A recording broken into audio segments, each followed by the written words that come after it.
Excerpt from God Unlimited by Norman Grubb. Chapter 7. How to Acquire Faith. Faith means something far more than repeating a creed. It means something that has penetrated us on the inside. It is not just truth in general, it is my truth. Not just the gospel, but my gospel. In other words, something has stirred within which has been dawning light to us, not of ourselves. It has come from the other side. The Bible word is conviction of the Spirit. Some word from God has reached us which we just know to be true. In my own case, it was when, as a lad of 18, my football ambitions were shattered by an accident, and in hospital just one thought crossed my mind. Is there nothing but selfishness in the world? For I am totally selfish. My father, my mother, my home, the world is for me. I could not then have said that was the Spirit of God, but I knew it was truth. I would not even have recognized it as a flash from the other side, but it was. It was the preparatio evangelica for me. It conditioned me to recognize myself, not just as one that thought and did things of which I was ashamed, but as a sinner before the ultimate, before God. That again was revelation, the sudden recognition that God is holy, I unholy, and therefore eternally unfit to dwell with Him.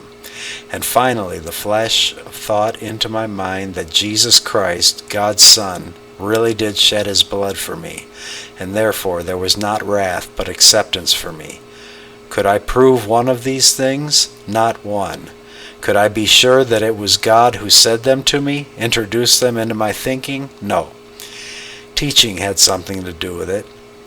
I had been taught through the years the Bible and the gospel, but external teaching does not save. It may be fuel for the lamp of the Spirit, that is all. How does God speak then, and how do we believe? I don't know, because it all comes from the other side. That precisely is faith. The nearest we can say is that through the human faculties of mind and heart there comes to all, I believe, hidden communications of the Spirit, disturbances of the status quo, of our rationalizations, our funk holes in which we try to hide our sinfulness from ourselves and from Him, our false pursuit of satisfaction in things of time and sense, our build-up of a human ethic, religion, philosophy, or idealism which crumbles when matched with the actual realities of our self-centered lives, or our pretended and endeavored forms of communion with God. As we respond to these pricks, which was the name given to the goadings of the Spirit in the Apostle Paul, further revelations of inner truth come to us, revelations to us if to no one else, revelations which have their ultimate source and guarantee in the Scriptures. If they speak not according to this word, there is no light in them. But the moment comes when we settle it, or rather God settles it in us. We can prove nothing. The wise of this world may be able to shoot holes in our logic or reasons. We readily grant that the one in whom we now have put our faith is unknowable to the world, invisible, and we can never say we know or see Him except by faith. Historic facts are available, but again we admit that history is unprovable. We have only the word of the historians or eyewitnesses. We have no ultimate grounds upon which to base our belief in the reliability and infallibility of the Bible. Indeed, plenty can be brought against it. We further admit that certain facts concerning the life and death of Christ are altogether beyond human probabilities.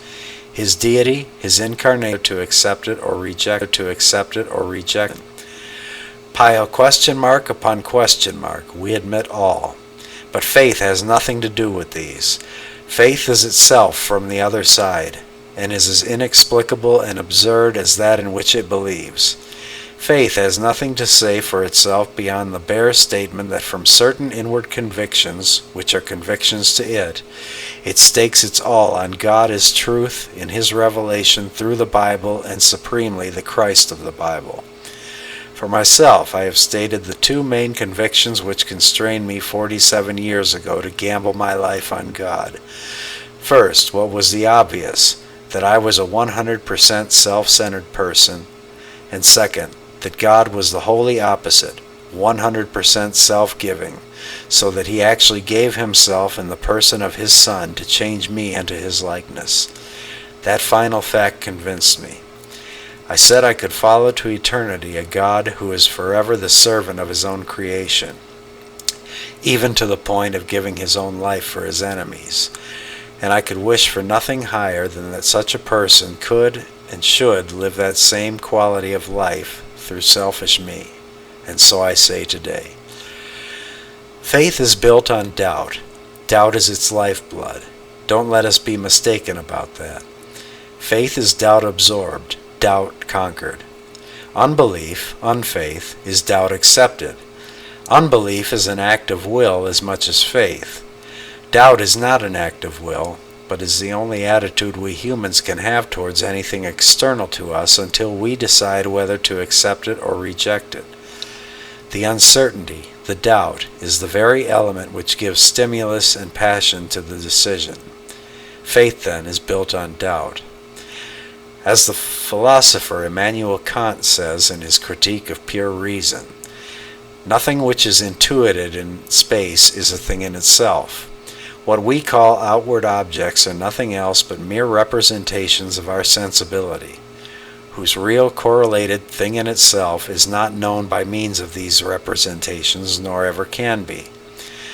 The things which we intuit are not in themselves the same as our representation of them in intuition. What may be the nature of objects considered as things in themselves, and without reference to the receptivity of our sensibility, is quite unknown to us. Every smallest action is conquered doubt. You eat food. How do you know it won't poison you? You sit on a chair. How do you know it won't collapse under you? You go to visit a certain home. How do you know it will be there when you get there? Action, therefore, on every level is unconquered uncertainty. You make up your mind that there is every possible likelihood that a thing is what it appears to be and will react as you expect it to, and then you act by faith. The more uncertainty there is, the more passion in your decision of faith, for there has been a bigger doubt to conquer. Should you or should you not marry that person? Should you move over there and accept that new job? Should you invest in that company? But at least your eyes and ears and perhaps your friends are there to encourage you in your acts of faith. Such actions are usually accepted as normal or sensible. But when you move over to the faith in God, there is these days in our so-called Christian countries even a respectable Christian faith. It is the done thing to be a church member. You were probably baptized into the church as an infant. It probably does not cost you more concern to be an adherent of the Christian faith than it does to choose your clothes. For it really is the same quality of faith in the visible, faith in your church's outward creed. But this is not the saving inward faith of which we are speaking. This faith costs everything, because it means taking seriously what cannot be taken half-heartedly, the challenge of an invisible person who comes to claim his ownership of you, and offers you no proof beyond what inner convictions he gives you through his word, and even that cannot be proved by outward proofs to be his word. You are called to be a fool of faith.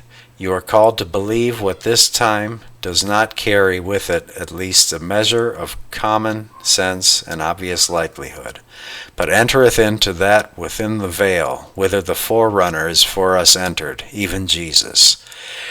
If a faith must have some inward passion and conviction in it which will motivate a man to make some crucial earthly decision, how much more conviction and passion must be in a faith which has no earthly sanctions, yet will reorientate the whole of life. Now then again we ask the question, what will make meaningful to me these tremendous truths of Christ living his life in me, and I united to him in place of the old union? The answer, of course, is faith, but that doesn't seem to act. I do believe, and yet it seems to make little difference. Well, there is still no other answer. But it is possible that you are not really believing in God's impossible word. You think you are, but you are really believing in what you think about that word. I told you that it costs everything to believe. Let us labor, therefore, lest any man fall after the same example of unbelief. Faith crosses an unbridgeable gulf into the invisible, unknowable, impossible. It crosses just by believing it is crossed, because he says so, and he is the bridge. To everything on the human side of the gulf it looks as unbridgeable as ever, and that there is no other side.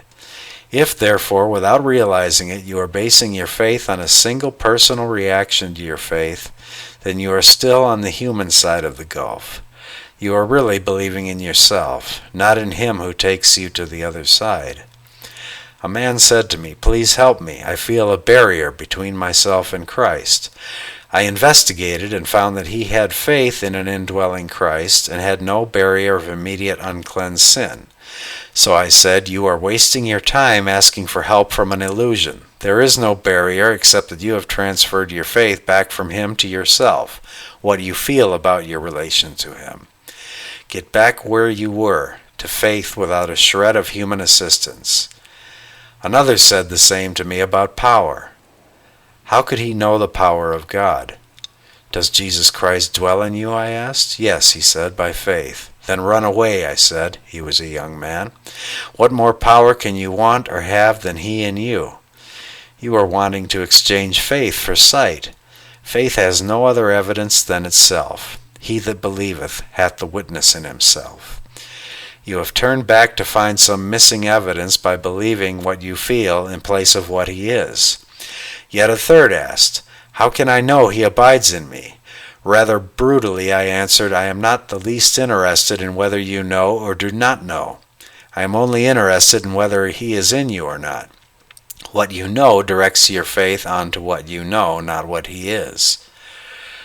On the human side of the gulf, we humans want all our human proofs of feelings, evidences, results, and so forth. On the other side of the gulf, and the bridge over the gulf, is the one who is forever unknowable and invisible to the human, and faith has staked all on him. Indeed, the faith itself is really only he and us believing in himself. There's nothing human left to it. If I hold a book in my hand and say, "This is a book," I am only directing your and my own attention to the fact of the book. That is faith in the fact that the book is a book. If I say to you, "I believe this is a book," I am diverting your and my attention from the fact of the book being a book to my views and beliefs about the book. I have transferred your potential faith from the book to myself and my opinions. That is what we are continually doing, and is the cause of much weakness and wavering in faith. I think that part of our spiritual education at the hands of God has necessarily to be dry times, times when he appears to have withdrawn, his presence, times when the Bible ceases to speak to us.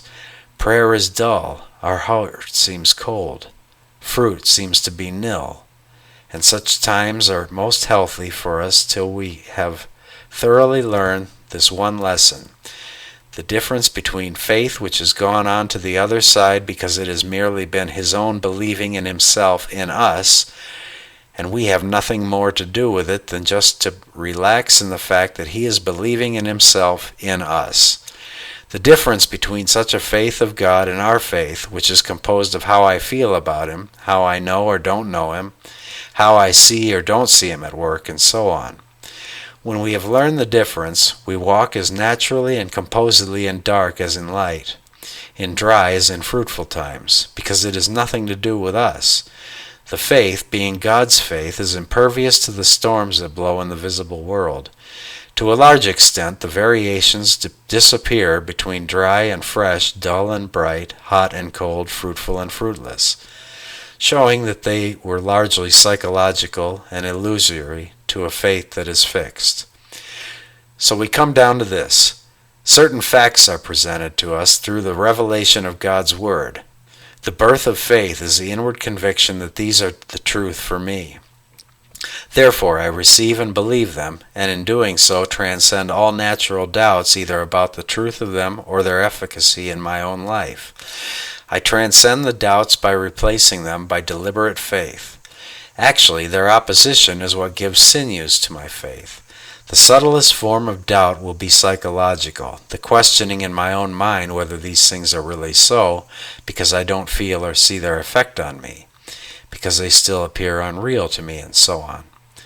But I learned by these very pressures that what has appeared at first to be my faith in these facts was in reality a faith imparted to me, God's faith, without which I should never have been able to perceive or receive these facts as facts. Therefore, I relax in the midst of such doubts and questionings, not trying to believe, but affirming that it has been taken out of my hands. God has done the believing in me. Then leave him to it, for the facts are that he himself now lives his own life in me. But supposing I say that I am not sure whether I am willing to face the implications of Christ living in me. There are things in my life I would not be willing for him to take from me or tell me to do. There are things I would find it impossible to change, or do not want to change, habits or attitudes or practices. There are confessions I might have to make, people I might have to forgive or love whom I do not love. Self cannot change self. God is not asking that unwilling self become willing self, because it cannot. God asks nothing for us because there is nothing we can give or do. We go right back to our foundations. Humans are capable of receiving, not doing. Being intelligent and free, there is only one requirement, that we just honestly admit ourselves to be what we are. If unwilling, say so. If fearful that things might be required of us which we couldn't do, say so.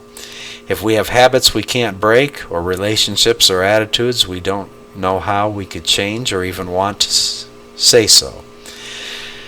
Then, having been honest as far as we know how, it is over to him. We simply dare to affirm that he is what he is in us by grace, or become so at this moment, and dare to believe that he will change what needs changing. It has nothing to do with what we see or feel about it. Faith is not in our reactions, but in him, and his word is fact. In doing that, in affirming a God-implanted faith in this tremendous fact of Christ's full redemptive work in us, replacing the spirit of self-love in us by his spirit of self-giving, implicit in such a faith is the recognition that he is going to live another quality of life in us, and that therefore he will make any necessary changes in us, even though humanly we are not even willing. He will impart his willingness to us, which will not only overcome our unwillingness, but actually change us into willing his will with him, according to Paul's statement that it is God which worketh in us to will and to do of his good pleasure. And note that it is his good pleasure, and if he enjoys what he does in us, we will enjoy it too. I know no better account of the reality of the struggle of a self confronted with the offer of God to live in that life, wanting it yet not wanting it, facing its implications pragmatically point by point, than the chapter in the life of Rees Howell's intercessor, on how he received the Holy Ghost, how ultimately he had to come to the crisis point, and cried out he was not willing, but the voice came back to him, "Are you willing to be made willing?" And that ended the week-long conflict. But again we ask, because it is often asked, does the committal of faith mean that we have an inner witness to our believing? There are those, indeed, who urge people to hold on, wait, pray through until they do, and they say that they cannot be truly sure that they have received what they have asked for until they have that witness. It is not for us to decry any approach of a seeking soul to God, and certainly not an approach which has brought deliverance and the certainty of the Holy Spirit to thousands. God is so much bigger than our puny understanding, and meets us on the level of our heart's desire. Let each pursue and advocate the way God has made real to us. There is a witness of the Spirit. The Bible is plain on that. He that believeth on the Son of God hath the witness in himself, was the key text in the early Methodist revivals, and is in the foreground of the teaching of most holiness bodies and the Pentecostals and the Salvation Army. But I cannot say that it is given the place of importance in the Scriptures. Everything there is the one word, faith. Implicit in faith is that it brings its own witness.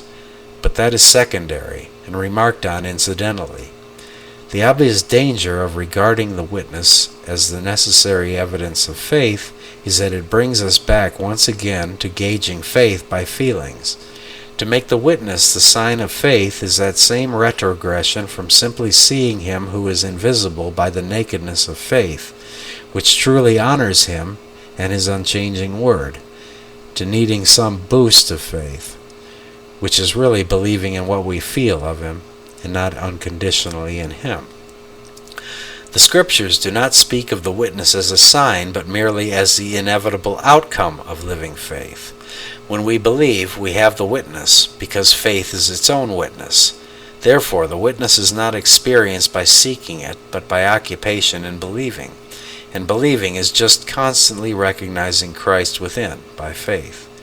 And if we do not feel a witness, well, keep on believing, even if we die without a witness. It is the old snare. Where can I find joy? Where peace? Where power? By seeking them, which really means seeking my feelings of joy, peace, power.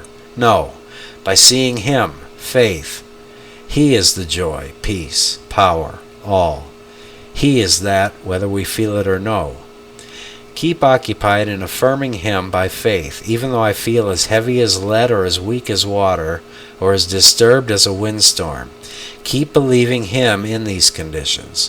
Whether and when they change is his business. If we have him, we have all. We shall and do experience him as all these. But I am almost afraid to say that, because we then turn back again and say, well, where are they? I don't feel them. And we are back again on the self level. It is safer to say that I have only him as my all. How he manifests himself is entirely his business, and his way is perfect. If I never have a witness of him, and I have known saints of God who have lived and died practically with no inner witness, we still have him. And maybe I shall find one day that the trial of my faith, not my faith, but its trial, having to walk with God in the dark maybe, has been, as Peter said, more precious than gold that perisheth, and will be found peculiarly unto the praise and honor and glory at the appearing of Jesus.